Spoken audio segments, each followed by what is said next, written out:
welcome to the GBHBL Flashback, episode 1. Right, so a quick bit of what this is, because you probably watch a lot of our other videos and think, what's this one? This is about video games, specifically only about video games, this part.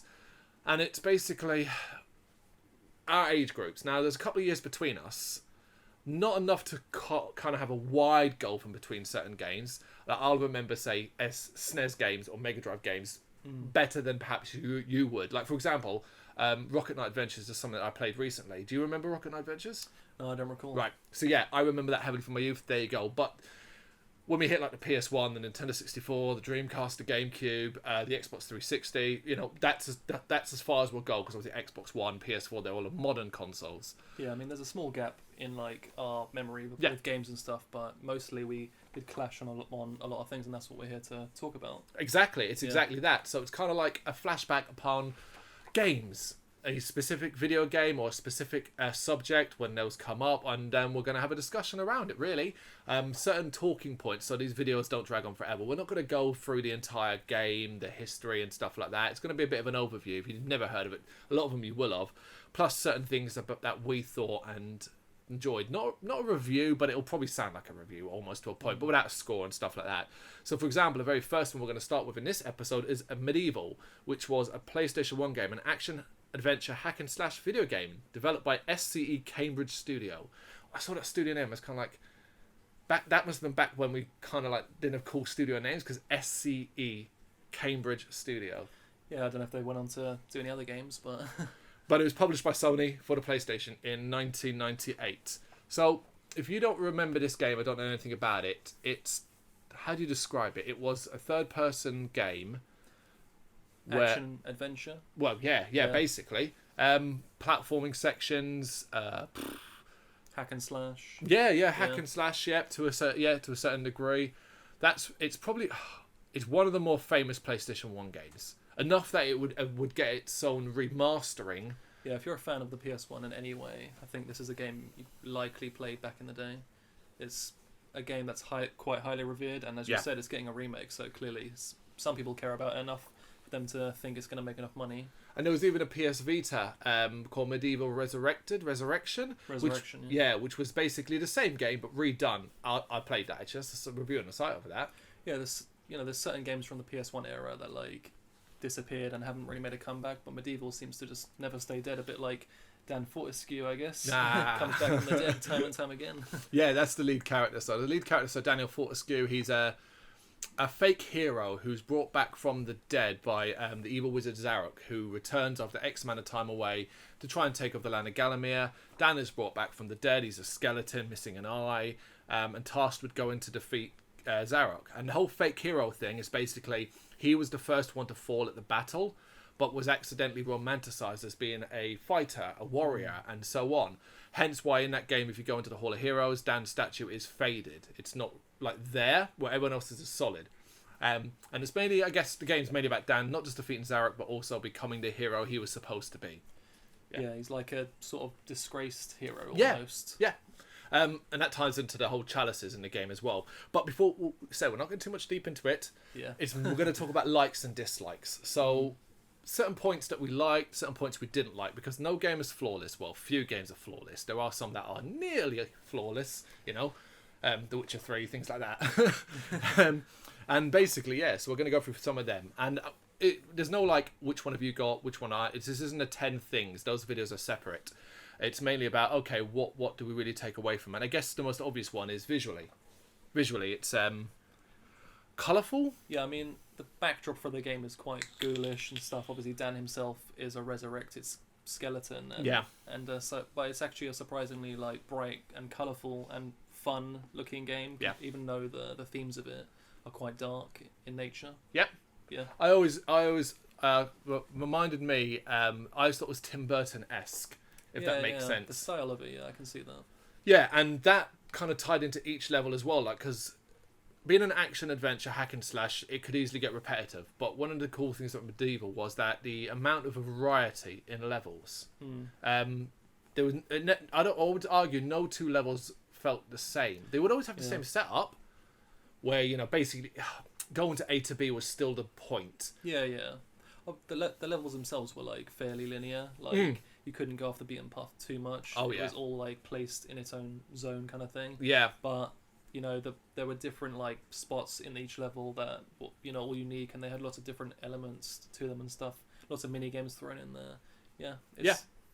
But I think it's like, personally, I do think it's like a proper classic PS1 game, and I think it holds up really well. I played it quite recently actually, and yeah, It's true. It's why it's being covered here as a starting point. Because when I started thinking of PlayStation 1 games, it was like, oh, Medieval, and it's like it's held alongside the likes of Spyro the Dragon and Crash Bandicoot. Another thing that I think is well worth praising as well is that maybe doesn't get noticed. It's the voice acting. Now it's all these over the top wacky voices, but voice acting for a PlayStation 1 game as well is pretty freaking on point. From Dan's sort of jarbled speak that because he's missing his vocal cords, to the many talking heads and the characters you meet in the Hall of Heroes. Yeah, it's well written and surprisingly funny. Yeah. Right. What about not things we didn't like though? Well, we mentioned there is a lot of variety in the levels and creativity, but some of them don't. Like, they're a bit annoying. One in particular, okay, a level that I always disliked is when a fairy turns Dan into this miniature version of himself, and you go inside this anthill and you go through all these tunnels, and it's really dark and really hard to find your way around. It's the ant caves. Yeah, it's a maze basically. Yeah. And you got to find these like other fairies in the caves and rescue them and free them and stuff. And yeah, I just remember that being really frustrating. Yeah.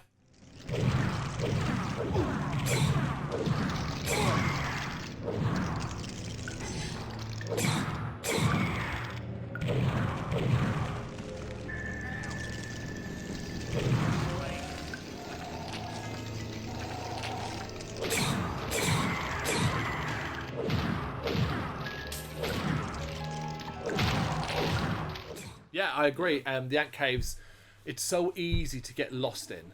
So easy to get lost in. It's unbelievable. Not a fun level at all. Part of that, though, as well, is the camera. And the camera in that game, particularly in the ant caves, because it was often lots of small tunnels, and it was one of those cameras that could get stuck behind things or caught on certain things. Yeah, you could press a trigger and actually you could turn the camera yourself. Yeah. But in that level, yeah, it could get caught when That's you try right. to turn it around. I think like the perspective from the level, it was always kind of like from behind you kind of thing. You couldn't see what was ahead of you a lot of the time, so it was easy to get lost. Yeah, I mean, and the controls as well, like, so tying into that. So Dan would walk normally, but he was slow, so you'd always have the dash on in the options, or you'd be using the double to do the dash. And the ant cave's not such a problem with falling down, but later levels where it requires quite precise movement. And I think of there's one where you have to knock the enemies into the water. I can't remember the name of the level. Something of the deep. Knock enemies into the water to kill them. Oh yeah, the fat ones, and very, very small platforms moving along. The crystal caves that literally start you in a cave and along these platforms, and these aren't. They're not easy to navigate, and because these controls, particularly with Dan Dash, he would fly off. That was really annoying as well. And you briefly mentioned that the game does have platforming. Yeah. If I recall, the platforming was quite, hit and miss. Yeah. Like controlling Dan it's not the easiest experience. He was very clunky. And jumping with him from like one spot to another was not an easy experience. No, and tying into that as well, towards the end of the game as well, M-Boss. Do you remember the M-Boss? Zarok? Yeah, I briefly remember it. You're in like this big arena. That's right, yeah. And Zarok's kind of like running around you, isn't it, type of thing? Well, the first part of it is the problem. So the second part is just Zarok as a dragon demon thing, and you have to knock rocks on his head. Straightforward. The first part, though, has your Chalice men fighting Zarok's men, and you have to run around and keep them alive.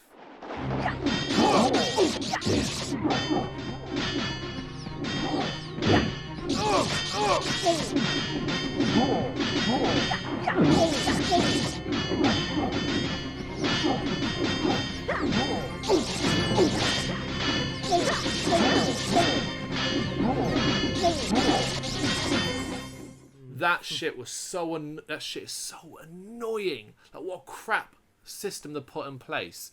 And again, right at the end, have you seen the extra ending that you get for all the chalices? Definitely have seen it, probably at some point. It's for such an accomplishment. It's the most minuscule thing, which is basically Dan accepted in the Hall of Heroes for getting all the chalices and stuff like that. And what really fucks me off about that is, why is that what gets him in?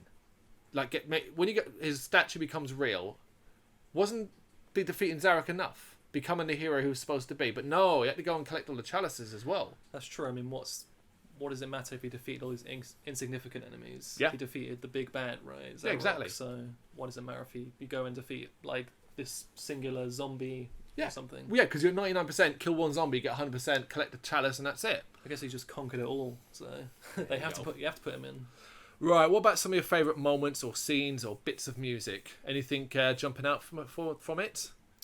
Well, I don't remember the name of the level, but there's a level where it's kind of like it's like a hedge maze type level. Oh, the maze. Yeah. And I think isn't there like lots of mini games in the level? That's right. Riddles. Yeah, riddles. Yeah, I remember that level quite fondly. Puzzles so fiendishly difficult, so perplexingly complex, that no man has ever solved them. Ha ha ha. Now, try my first riddle. At night they come without being fetched. By day they are lost without being stolen. Yeah. That I almost put that as well. That's a great one. I'm level specific as well. The Sleeping Village. I always loved the style of that. When I talked about Tim Burton earlier on, this was the one that really felt it. But I love that you had villagers trying to attack you, but you couldn't kill them because it would minus from your chalice. Yeah, because they were like possessed. That's right, yeah. It added a new dimension. And one that's just a personal favourite because of its setup. But these scarecrow fields, do you remember this one? So cornfields, you go into the corn, you'll die instantly because there's something in there. Yeah. And there's some clever things there, like to get the chalice, and that involves finding a piece of a combine harvester and then going and plug it in and all that. I love the variety of that level.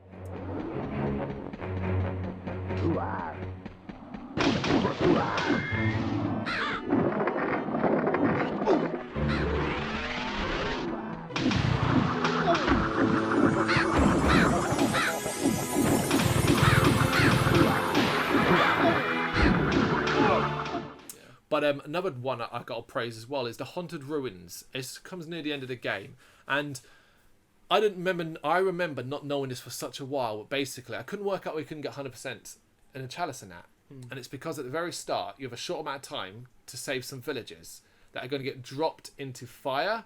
Really? Yeah. So they're hanging via their necks, and when you enter, you've got a short amount of time to go and put the fire out. So you hit it with your club several times, and then they will drop down and be safe. And I love that. That's variety as well. And I guess the music, I think, like when I think of medieval music, I think most of it stands out. You know, like you talk about gothic stuff at the start, it's all got that kind of gothic sound. Yeah, it fit the vibe perfectly. Yeah. So there you go. That's our episode 1. That's how it's going to be. I imagine there'll be some that Liam will have a lot more to say, probably the next one. But yeah, that's Medieval. So make sure you check out the rest of the videos. Tell us what you think in the comments.